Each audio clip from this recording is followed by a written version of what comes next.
Dito naman po ang ating moto machine. Ito po ay ginamit natin sa loob ng 3 araw na umabot ng 3 meters.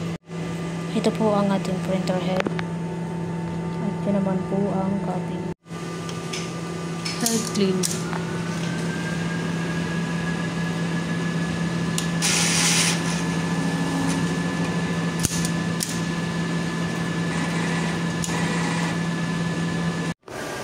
Nozzle check.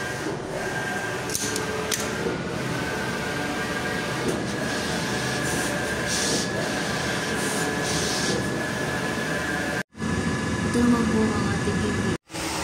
Ito po ang ating ICC profile. Ito naman po ang ating maintenance check. Ito naman po ang ating consumable record. Saberon, cyan, magenta, yellow, at black.